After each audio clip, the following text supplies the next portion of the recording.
Chapitre 2. Un tueur dans la ville. 15 jours plus tard. Alex ouvre la porte. Papa! Papa, je suis là! Mais personne ne répond. La maison est vide. Son père n'est pas encore rentré. C'est normal, pense Alex, avec tout ce qui se passe. Monsieur Allard est le maire de la ville. Alors, avec tous ces meurtres bizarres, on a besoin de lui. Il y a des militaires partout. Ils ne laissent plus entrer personne à Needlebrook. Et personne ne peut plus sortir de la ville. Alex va dans sa chambre, pose son sac à côté du bureau. Sur le mur, une photo.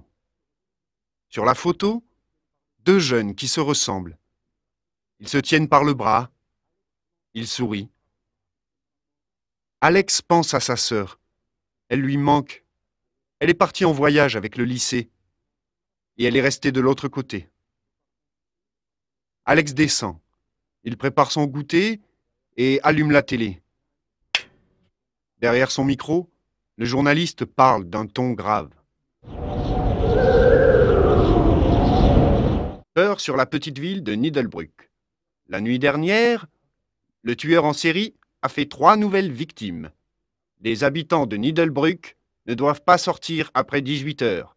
Je répète, restez chez vous dès que la nuit tombe. Vous risquez votre vie. Alex a peur. Personne ne sait vraiment ce qui arrive. Il y a des militaires plein les rues, mais les meurtres continuent. Toutes les nuits, de nouvelles victimes. Maintenant, le soir arrive, et son père n'est toujours pas là. La chose se réveille. La nuit tombe, elle a faim. Une faim terrible. Depuis quelques jours, elle ne trouve plus de nourriture. Les habitants se cachent. Il y a aussi des hommes, des armes, des chiens. Elle a faim, elle a vraiment faim. Au lycée, on ne parle plus que du tueur. Peut-être un fou sorti d'une prison ou d'un hôpital. Alex, lui, a une autre idée. Il pense que ce n'est pas un homme, mais un extraterrestre.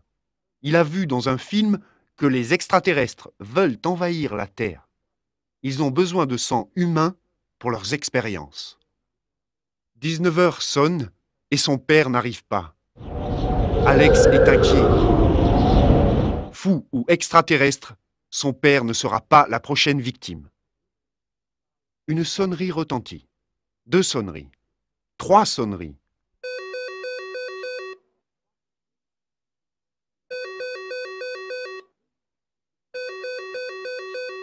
Alex se précipite vers le téléphone. Allô? C'est toi, Marine? Oui, tout va bien. Non, papa n'est pas là. Il te téléphonera. Oui, moi aussi.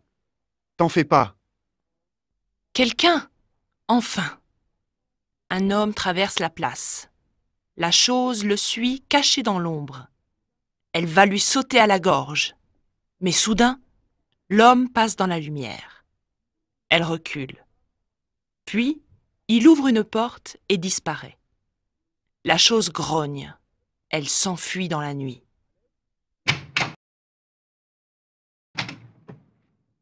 Alex, tu es là? Le garçon sursaute. Son père, enfin. Il se précipite dans l'entrée. Bonsoir, papa. Monsieur Allard enlève sa veste. Il semble fatigué.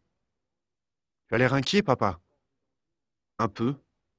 Ta sœur est hors de danger, mais pas toi. Si je pouvais te faire sortir de la ville. Tu sais ce qui se passe ici? J'ai mon idée. Et c'est grave? Oui.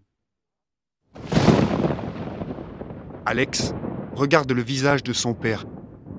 Il comprend que ce n'est pas la peine d'insister. La chose passe devant une vitrine. Elle se regarde, mais ne voit rien. Elle n'a pas de reflet. Pourtant, elle sait qu'elle est jolie. Elle ressemble à une fille de 15 ans, aux cheveux noirs et aux yeux de feu. Ses longues dents brillent dans la lumière. Soudain, elle dresse la tête. Elle a entendu quelque chose.